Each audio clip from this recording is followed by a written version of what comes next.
welcome to another episode on the wrong kind of black. So today we talk health, nutrition and fitness, and I'll be giving you a rundown on my health and fitness journey, what that's looked like, and my perspective on health, nutrition and fitness. So I hope you find some kind of value that you can apply to your own life when it comes to health, nutrition and fitness. And as always, I hope it's entertaining enough for you to stay tuned in till the end.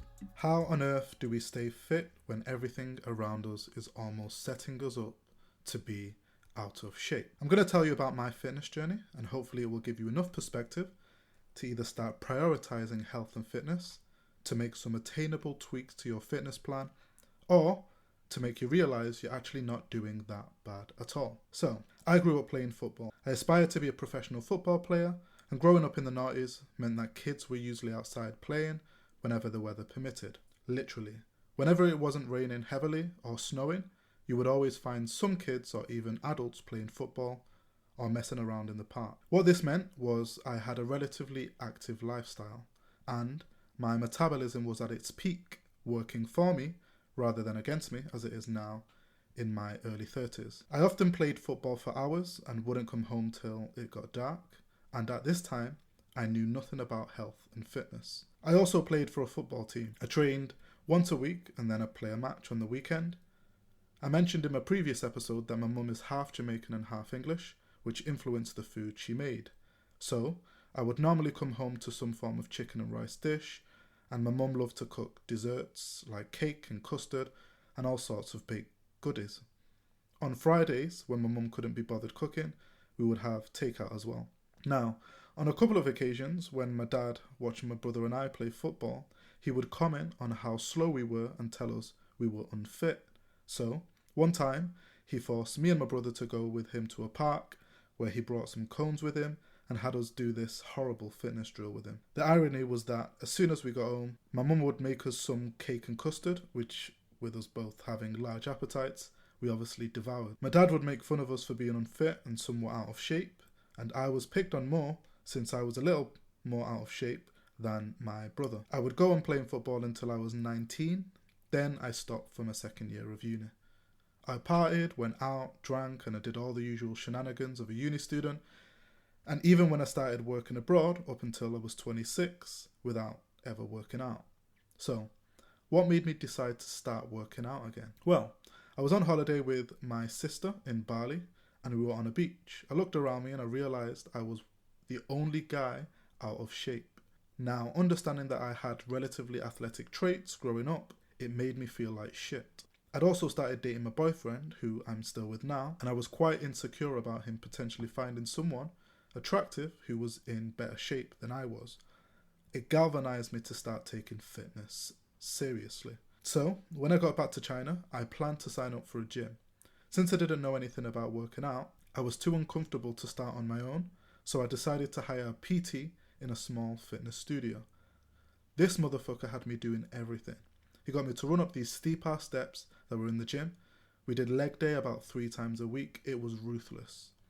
He would make fun of me for having no upper body strength, with a little English he could communicate in, but then was impressed with my lower body strength, which I must have got from playing football so much as a kid. It was until one day, when someone else signed up for a PT in the same studio, that I realised I didn't have to do everything the PT told me to do, as when his PT told him to run up the stairs, he ended up giving up and saying no to the PT. I didn't know what I should have been eating at the time, so I was eating what I wanted, and would just have protein shakes either before or after my workouts. I would also do press-ups and sit-ups at home to supplement my workouts at the gym, and eventually I'd start working out completely independently. So, fast forward to today, 6 years later, what did I learn about fitness and how would I do it differently if I started again today? Well, first of all, I didn't start seeing results till at least a year later. But most importantly, all the sit-ups I was doing at the time was never going to give me the six-pack I wanted.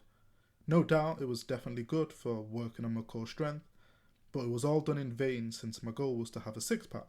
I did eventually get that six-pack that I wanted, but I only got it when I started to understand that health and fitness was predominantly about my diet. When I moved to Shenzhen, which is a Chinese city that borders Hong Kong, for those of you who don't know, I met one of my best friends who used to be overweight when she was a teen. She was a vegan and was also into health and fitness like me. She taught me about the macronutrients, protein, fat, and carbohydrates, and even got me to start macro tracking on an app called MyFitnessPal. This changed everything. I suddenly realized how many carbs I was consuming on a daily basis, and that it was extremely difficult to find good tasty meals that were rich in protein and low in carbohydrates. I did the macro tracking thing for a while, but weighing food everywhere I went and for everything I consumed wasn't sustainable at all. My friend and I did regular health challenges, but we ended up going wild on our cheat days and felt the next day like we were back to square one. When it came down to cutting body fat, I found that running on the treadmill helped a lot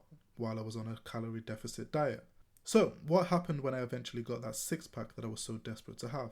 Well, I had it for about 2 weeks, then lost it straight away when I started bulking. I realised that nothing in my life changed for the better having a six-pack, and that what I had to do to keep it would make me miserable. I missed eating delicious food so much that when I started bulking, it very quickly turned into a dirty bulk, which for obvious reasons was easy to justify to myself, and the six-pack that I worked so assiduously to get wouldn't come back in a hurry. This went on for another couple of years, where at one point I was training hard on a calorie deficit, then splurging on my cheat days. So, even though most of the time I was working out and eating relatively healthily, it wasn't sustainable since my cheat days would set me back. When I got back to the UK, I was trying to be somewhat strict on my diet. Then I fell ill with something called gastroenteritis, which is basically a stomach bug. This hospitalised me for about 3 weeks. I felt like I had lost all my gains and I had to start from zero again. Since I was used to working out, I continued to do so without the motivation I once had to be in great shape, and it just became a part of my routine. After about half a year, I realised I was in as good shape as I was when I got back to the UK. Bearing in mind I would also be mindful of what I was eating. I stopped working out at the gym and started working out at home when I started aspiring to just be able to lift my body doing pull-ups and press-ups, which I guess is a form of calisthenics. I've been doing this since, alongside regular 5k runs on the weekend, give or take, and since it was just a part of my routine to feel fit and active, I didn't give it too much thought. I looked in the mirror one day and I realised that I had the body that I had always dreamt of. I thought I wanted to be big and bulky, but since I play football, that would make me overweight for the game, and I'm not naturally big and bulky anyway. I was also introduced to someone called Eddie Abu, who's quite popular in the UK right now, who's a former bodybuilder and is insistent that a diet of just meat and eggs is all the body needs to stay healthy and stave off autoimmune diseases and diabetes. So, for the past 2 years, I've started my day with 3 to 6 eggs for breakfast, with sausages, and eventually started eating cashew nuts for lunch at work, which has kept my insulin levels low and keeps me feeling full for most of the day. Apparently meat is so good for you that it's impossible to reduce the nutritional benefits it gives you no matter how processed it is. Obviously the less processed it is, the better, but eating processed meat is the only affordable option for me at present, and I hope to be able to switch to having steak for breakfast eventually, which would be a lot healthier than sausages, of course.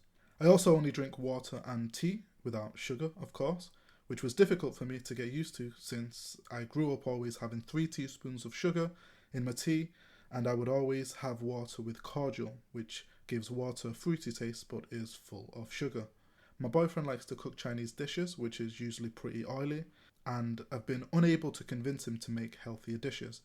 However, most of the meals he cooks have rice, meat, and vegetables, so it isn't too bad at all. I still occasionally drink alcohol, by the way. I still have snack binges when I'm high. I still have takeouts once or twice a week. And I still drink juice once a week when I'm bored of just drinking water all the time. I found that with this diet, I can still feel active, I can still have a six-pack, and I can still feel and look strong. I recently picked up a shoulder injury, which has meant I've not been able to do any resistance training for the past 3 weeks, but I'm confident that health and fitness is a part of my lifestyle. I'm always mindful of what I eat, even when I'm not working out, and I don't feel restricted at all. I eat what I want. So, what have I learnt from my fitness journey? Health and fitness is all about sustainability.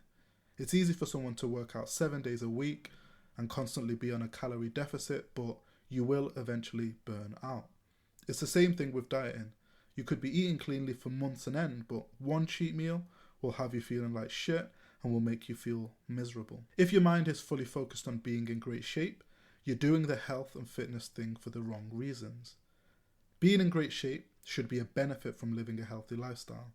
Aspiring to feel active, strong, spry, and nimble will help you to make your health and fitness journey sustainable and resistant to any setbacks that you will inevitably get. You should eat and work out with intuition rather than through feeling like you have to work out or eat something you're not going to enjoy.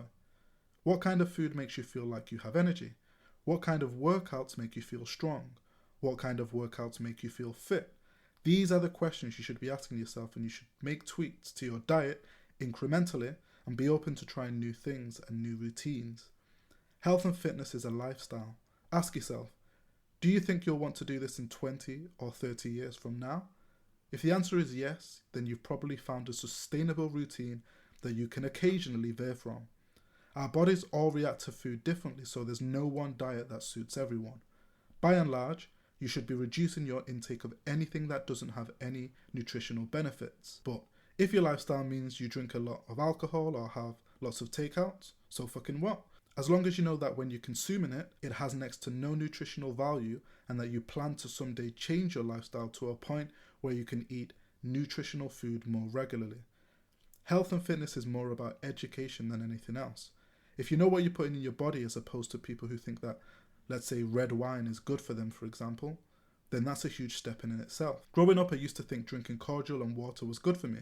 Now I know that having any kind of sugar in my diet is terrible for me, so I try to avoid it. Don't get me wrong, it doesn't stop me snacking at work or binge eating snacks, but now I'm not surprised if I have a sugar crash, or my runs are harder to finish, or when I look in the mirror I'm less in shape. Once you know, and I can't unlearn what I know now. And no, you don't have to wake up at 4 in the morning to have your dream body. You don't have to spend 4 hours in the gym either. Sure, if you're training for a competition, that might make sense, but if you've got 4 hours in the day to spare, you probably live in a really privileged lifestyle anyway. I don't know about you, but I'd rather be doing other things than just spending all my free time at the gym. I've also noticed it's much easier to stay disciplined when I'm not working. I can casually stroll to the gym and spend as long as I want at the gym, but most of us have other responsibilities that doesn't allow for that. Now I can get a good workout done under 45 minutes, and if I'm motivated, under 30 minutes even. I know that I'll be doing this for the rest of my life because it's sustainable, so I don't dread doing the workout. If you've been ill or injured, you quickly realise that working out is an opportunity rather than a burden. If you've worked out already, or know that you're going to work out at some point of the day, you can get away with having a cheeky snack knowing the results aren't going to be too catastrophic. Also, do not compare. Everyone's on their own fitness journey. Everyone has a different metabolism and a different genetic makeup. Some people play sports and other people don't. So, comparing yourself to other people is ridiculous unless you're competing against them in some bodybuilding competition, which I reckon most of you aren't. For anyone who's intimidated by the gym, please understand that there's nothing more wholesome than seeing someone who's overweight at the gym, because anyone who takes health and fitness seriously knows that that's the most challenging point of your health and fitness journey, actually starting and telling yourself it's time to take your health seriously.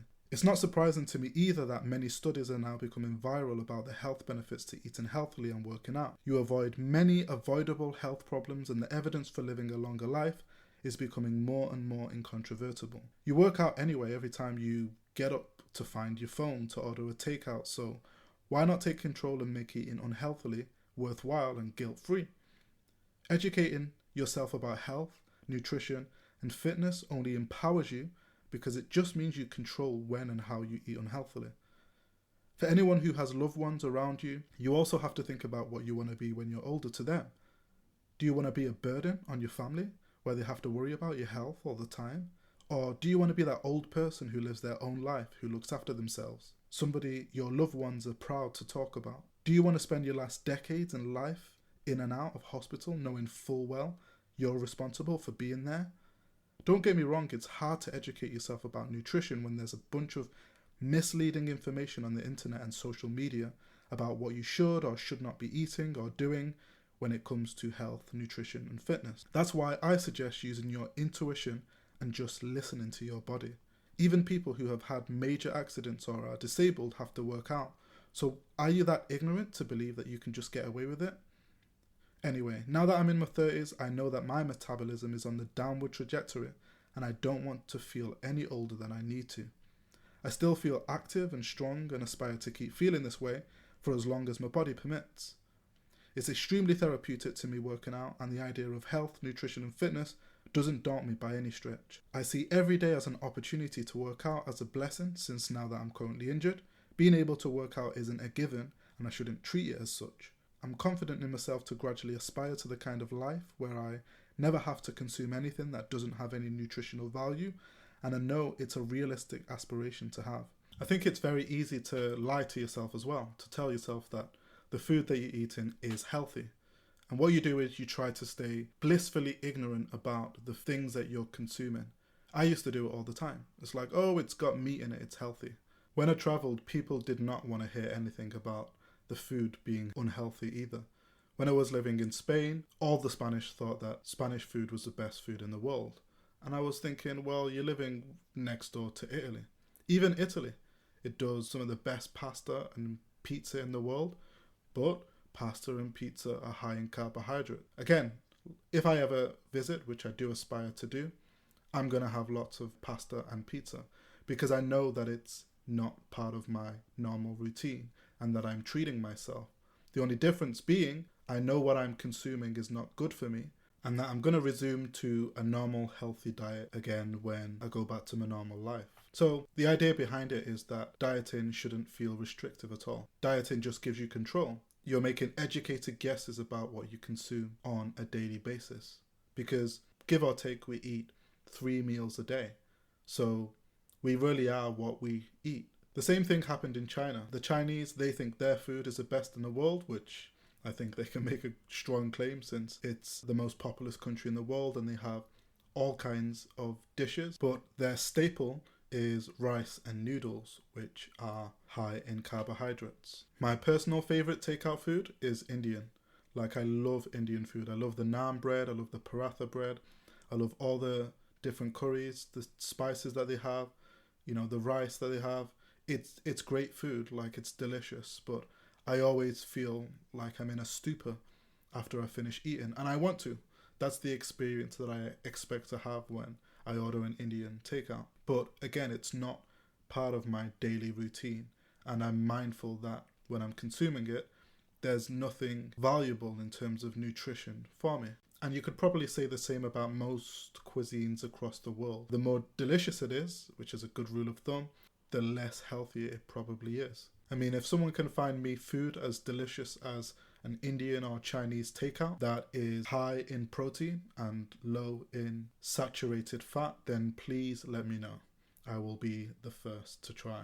So if I do decide to go on an eating binge, then I know I just need to intensify my workout or make sure that I get my workout in that day. I really don't think it's too difficult to manage, and I feel like I get to have unhealthy food enough in order for me to stay sane. I also see people at work eat crap all the time and try to justify it. Anytime you're getting a takeout, you're not really controlling what you put in the meal. So it's very easy for something unhealthy to be snuck into the meal. And obviously, if they're selling it, it's probably got to have something to make the dish delicious. So another good rule of thumb would be if you're buying it from a store, then it's probably unhealthy as well, unless they're very clear about the nutritional information they have in the dish and their aspiration to make food that has lots of nutritional value. I also have a colleague who started the Ozempic drug, and just beyond my belief, even though she got sick after using it the first time, she still decided to get back on it. I can see how she justifies things to herself when she's trying to be healthier or smarter with her dieting choices. I remember looking over at her bottle. She said, "Oh, I'm drinking water every day, and this is how much I'm drinking." You know, the bottles that have your progress throughout the day. And I noticed there was some colour to the bottles, so I said to her, "Is that water?" And she said, "Yeah, it's water." And I said, "Is it just water?" And she said, "Well, I put a bit of juice in it." And I didn't bother telling her that it's full of sugar, but again, it was just another example of how it's easy for us to try to justify to ourselves that what we're consuming is healthy. I used to tell myself that having smoothies every day was good for me as well because it's full of fruit, but you can feel the sugar rush after you have fruit or a smoothie with lots of fruit. To be fair, I don't think there's much wrong with having a smoothie or lots of fruit because I have fruit myself. However, when I have fruit, I'm always cognizant of the fact that it could have a negative impact on my body if I'm trying to lose body fat, because apparently your body can't differentiate between glucose and fructose, so I've heard. So personally, I've tried a few different diets and just really to see how my body responds to the diets that I'm on. And from my experience, I feel as though the carnivore diet, which is the diet that Eddie Abu is promoting, is probably the healthiest diet, just in terms of keeping your insulin levels low at all times. And if you look at Eddie Abu, he looks like he's in great shape. He's very healthy, he said.